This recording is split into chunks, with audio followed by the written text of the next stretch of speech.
A single CEO in a leather jacket is wandering through a crowded night market in Taiwan. Eating street food, right. Yeah, exactly. He's eating street food. And on the surface, it looks like this wholesome PR victory lap. But in reality, with a few casual remarks over noodles, he is about to simultaneously humiliate a global superpower, crash a rival stock, and, artificially inflate an entire software sector. It is a complete inversion of how we historically understand global influence. I mean, it's wild. Welcome to the deep dive. Our mission today is decoding the hidden messages, the geopolitical chess moves, and the absolute market shaking power of today's highly disruptive tech executives. We're exploring how these figures are reshaping the physical world right in front of you. Right, and all of our insights today come directly from the analysis of Mookie Tenenbaum, who has been meticulously tracking these massive subterranean shifts across technology and finance. Okay, let's unpack this, because if we want to understand the tech market right now, we actually have to start by looking at a map of global diplomacy. We absolutely do. Because if you just watch the stock tickers, you're really only seeing the tremors, not the tectonic plates shifting underneath. Yeah. These CEOs wield a level of power that, honestly, used to require a standing army and a seat at the United Nations. And Mookie Tenenbaum highlights a perfect example of this with the CEO of NVIDIA. We really have to look at this recent trip he took to Taiwan. Oh, the night market tour. Exactly. If you just watch the news clips, it looked incredibly wholesome. He was born in Taiwan. He's basically a rock star there. And he spent days walking around Taipei, shaking hands, soaking in local adoration. Masterfully disguised as a PR tour. Right. But if you look at the subtext of those visits, it was a highly calculated geopolitical strike aimed directly at Beijing. Wow. To understand the gravity of the maneuvers he was pulling, you really have to understand the bitter history between NVIDIA and the Chinese government. And this is where Mookie's analysis gets fascinating, because China had previously gone way out of its way to humiliate this specific CEO. They did. When he visited China in the past, the Chinese government outright banned his private plane from landing. They literally forced him to hitch a ride on a commercial flight that just happened to be carrying Donald Trump. Yeah, it's unbelievable. And then, while he was physically standing on Chinese soil, the government announced a sudden ban on NVIDIA's original gaming chips. Which is an incredibly aggressive diplomatic slight. I mean, in Chinese culture, there is a core sociological concept, often referred to as mianzi, that Mookie deeply emphasizes here. Right. In English, we basically translate it to losing face. But it's not just about simple embarrassment, It is a public stripping of your social currency and your dignity. Jeez. The Chinese government engineered that entire situation years ago to make the NVIDIA CEO lose face on a global stage. So, cut to this recent trip to Taiwan. The CEO decides it is time to return the favor. Oh, he definitely did. And he does it brilliantly. He stands up at a computer expo and publicly heaps praise on Taiwan. He emphasizes that Taiwan, and I quote, doesn't need anyone. A direct, albeit unspoken, shot at China's constant, rigid claims that Taiwan is its sovereign territory. Right after that, he highlights Taiwan's incredible economic boom, pointing out that their GDP is projected to grow by 10% this year. And we need to pause on that 10% figure because it's so easy for numbers to just wash over us. Sure. For a normal, healthy, developing country, achieving 10% GDP growth requires massive structural overhauls that usually take about 6 years. 6 years? Yeah, and Taiwan is achieving it in a single year. And they are doing it almost entirely because they manufacture the AI chips that NVIDIA designs. By broadcasting that success on a massive stage, he deliberately made China lose face. I mean, he held up Taiwan as the shining, independent economic miracle right in China's backyard. Exactly. But wait, I have to stop and ask, does China actually care? Like, does a global superpower really sweat what a tech executive says at a computer expo? What's fascinating here is that they have to care because of the underlying mechanics of the AI arms race. Yeah. Mookie Tenenbaum points out that the technological and diplomatic distance between NVIDIA and China is increasing month by month. China desperately needs NVIDIA's cutting-edge compute power to build their own AI models. Right, they need the hardware. But the possibility of NVIDIA somehow going rogue against U.S. trade restrictions to supply China is absolute zero. Wow. This isn't just corporate rivalry anymore. This is a single company acting as the enforcer of a new global Cold War, actively locking a superpower out of the next industrial revolution.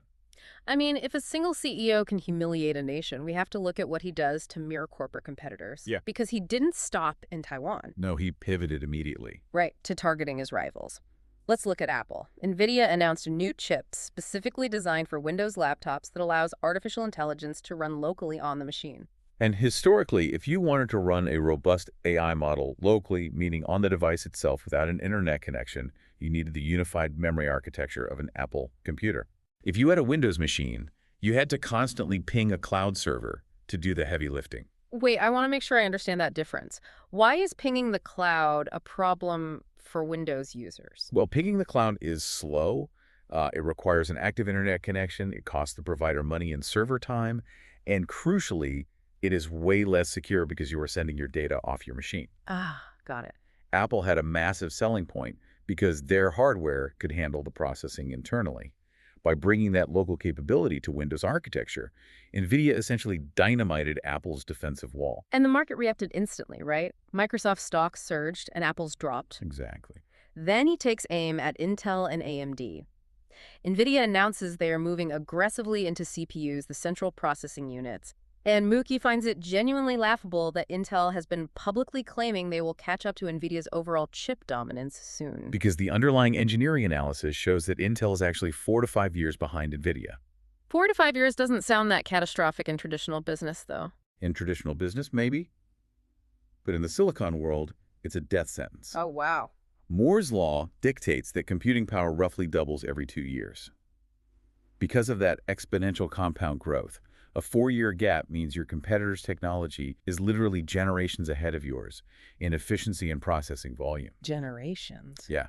If you are 5 years behind in the AI arms race, you aren't in the race. You are sweeping the track. Even the absolute giants with endless cash like Google and Amazon weren't safe. Both of those companies have spent fortunes building their own specialized AI inference chips. Right. Google has their TPUs, Amazon has Trainium. But the NVIDIA CEO publicly reminded everyone that those custom chips are virtually useless unless they are sitting right next to an NVIDIA GPU inside the server rack. It's important to understand the mechanism here. Hmm. To grasp why Google's custom TPUs still need NVIDIA GPUs, you have to think of a GPU as a massive, multi-lane highway system moving raw, unstructured data around the computer. Okay, a highway. Yeah. And the TPU, Google's chip, is a highly specialized express lane built for one specific type of math. So you can't use the express lane if the highway itself hasn't been built. Precisely. You need the NVIDIA highway to get the data to the Google express lane. He was essentially telling the world, yes, Google and Amazon make their own specialized parts, but they still have to pay my toll to make the data center actually turn on. But hold on, here's where it gets really interesting. Hmm. Isn't it terrifying that one guy's mood or aggressive strategy dictates the entire tech sector? Does one person have too much power over the market? That is the exact key man risk that Mookie Tenenbaum identifies in his analysis. Right. When an entire trillion-dollar ecosystem is tied to the singular top-down vision of one individual, you have a massive structural vulnerability. If something sudden or tragic happened to the CEO tomorrow, NVIDIA stock would crater. Just fall off a cliff. Completely. The market isn't just buying NVIDIA's current physical chips. They are buying his specific roadmap of the future. And Mookie contrasts that directly with the company that actually manufactures the physical chips, TSMC in Taiwan. Yes, because TSMC operates on a completely different structural philosophy. It is a much more horizontal company. How so? Well, most investors couldn't even name the head of TSMC. Their value is baked into their highly secretive manufacturing processes, their clean rooms, their institutional knowledge. Got it. If they lost their leadership, the company would survive the transition smoothly because the value is in the infrastructure. With NVIDIA, the personality is the infrastructure. So if NVIDIA is pushing forward entirely on the back of one visionary pushing the offensive, it forces us to look at the players who are actively trying to play defense. Which brings us to Google's strategy. Google is in a fascinating bind here because they are facing an unprecedented capital requirement. To build the physical data centers required to process AI, they need billions upon billions of dollars. CapEx, right, capital expenditure. Yeah. Wait, I don't get it. Google prints money from search ads. They have virtually infinite cash reserves. Why is raising money a problem for them? Because the scale of AI infrastructure makes even Google's cash reserves look small. Seriously? Seriously. To get the money they need fast enough, they have to issue more stock. But issuing more stock dilutes the control of the current leadership. Ah. If you issue too much public stock, activist investors like massive hedge funds can buy up those shares, walk into the boardroom, and aggressively force the company to change direction or fire the CEO.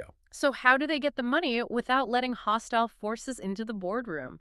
Mookie Tenenbaum points out an incredible maneuver they just pulled off. It's brilliant. Google recently issued a specific voting class of shares to Berkshire Hathaway, Warren Buffett's former company, to the tune of $8.6 billion. This is how you build a financial moat. Right. Google created a class of shares that carry heavy voting weight, and they sold them directly to Berkshire Hathaway, an entity historically known for being passive, long-term, and supportive of current management. So Google gets their $8.6 billion to build data centers. But the voting power remains safely allied with Google's vision. They lock the gates against activist investors. So essentially, Google is building an impenetrable financial fortress. But that forces us to look at the players who are actively trying to burn the fortress down. Naturally. Which is exactly what Elon Musk is doing in Texas. Mookie notes that Musk is building a $55 billion data center, and the AI he is building, Grok, operates completely without the safety guardrails that companies like Google are terrified of crossing. The contrast is just stark. I mean, Mookie Tenenbaum tested this himself. He asked ChatGPT and Google's Gemini to animate a religious caricature. Yeah. Both of them, heavily weighed down by strict corporate safety guidelines and public relations fears, outright refused to generate the image. He asked Grok to do the same thing, and Grok generated it in a minute. But how does an unfiltered AI actually beat a carefully curated one in the long run, though? By ingesting more diverse data faster. Musk is combining the raw, unfiltered engineering, weight, and data streams of his Platform X alongside SpaceX. Okay. He is betting that absolute, unfiltered processing power will eventually learn faster and outmaneuver Google's carefully curated walled garden.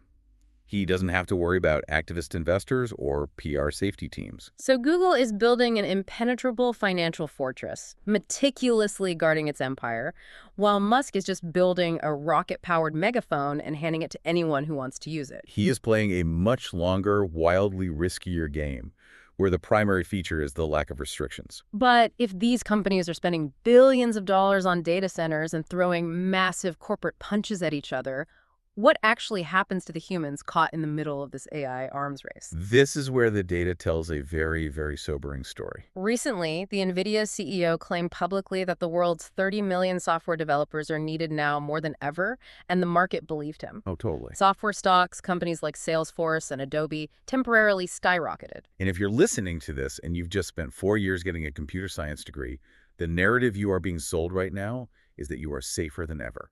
But Mookie Tenenbaum reveals the dark truth beneath that statement.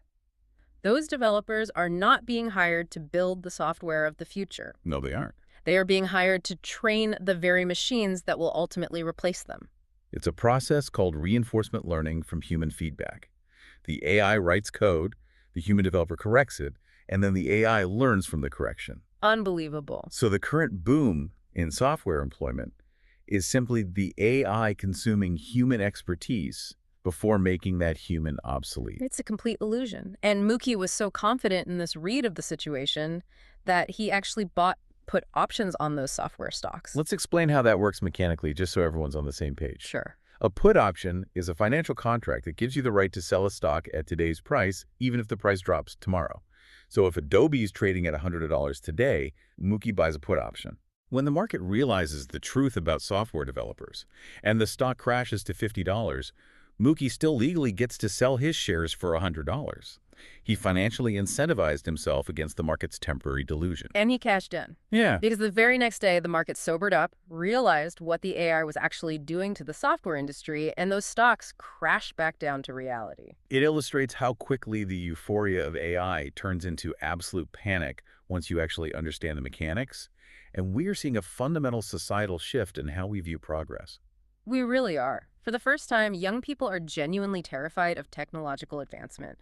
Mookie shares this incredible anecdote about Conan O'Brien speaking at a recent Harvard graduation. This is a great example. Conan was up at the podium making jokes about shutting down AI to save their jobs, and these young graduates, the brightest, most ambitious minds at one of the top universities in the world, were eagerly cheering for the punchline. Think about the historical inversion there. I mean, historically, the youth push for disruption. They embrace the new technology against the resistance of the older, entrenched generation. Always. Now, you have newly minted Harvard grads actively cheering for the suppression of a technology because they can mathematically calculate that it is coming for their livelihoods before their diplomas are even framed. Which forces governments to look at regulation. Can governments step in to manage this? That's the big question. Recently, Argentina's President Javier Milei wrote an article in the Financial Times arguing that AI should be granted legal personhood. Now, we are impartially reporting this, regardless of your personal politics. It is a fascinating ideological debate to see a world leader engaging in at that level. Right, absolutely. But Mookie Tenenbaum has a very different view on whether any of this can be regulated at all. He argues that trying to regulate AI is fundamentally impossible because of the mathematical nature of the technology itself. He calls AI a black box. I hear that term black box all the time, but why can't the engineers just open it up and look at the code to see how it's making decisions? Because it isn't traditional code. Traditional software is a list of if-and instructions written by a human. AI is a neural network. Okay. It's billions of weighted mathematical connections.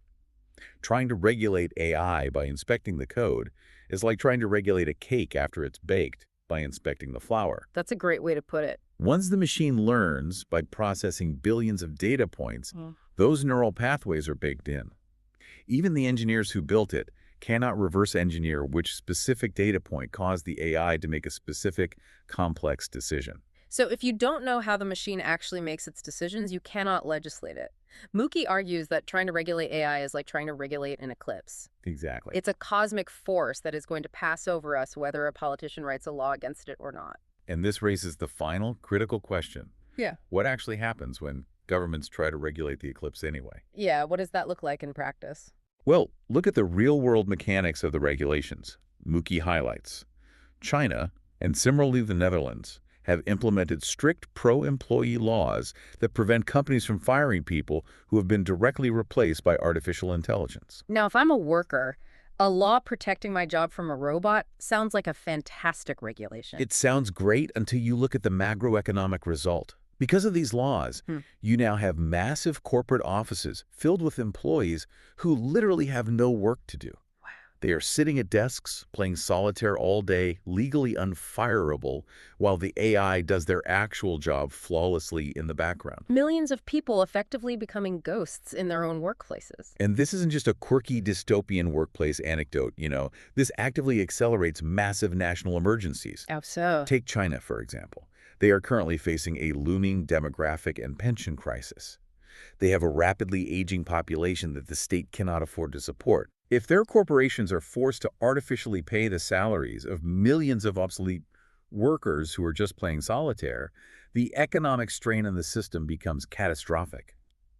The AI disruption doesn't just change technology. When heavily regulated, it acts as an accelerant to existing economic collapse by forcing companies to carry dead weight. Okay, let's pull all of this together because we have covered incredible ground today. We really have. We've explored how a handful of tech executives armed with billions in capex and voting share moats are operating as geopolitical powerhouses. We've broken down how a casual remark at a computer expo can dictate the movement of the global stock market, crushing rivals and exposing the illusion of the software employment boom. Yeah. And we've looked at the terrifying reality of this unregulatable black box, turning Harvard grads into Luddites and filling foreign offices with legally protected solitaire players. And to you listening, the reason understanding the mechanisms behind these seemingly disconnected events is so crucial is because these are the tremors before the earthquake. This isn't just tech news. This is the leading edge of global economics. Having this knowledge, understanding why a TPU needs a GPU or why a put option signals a market crash, helps you see exactly where the global economy is heading long before the rest of the market catches on. Which brings us back to that image we started with, the marble buildings versus the guy in the leather jacket at the computer expo. Right. We're entering a world where tech executives wield the power to humble global superpowers, dictate the supply chains of the future, and control the unregulatable mathematical models that will replace human labor.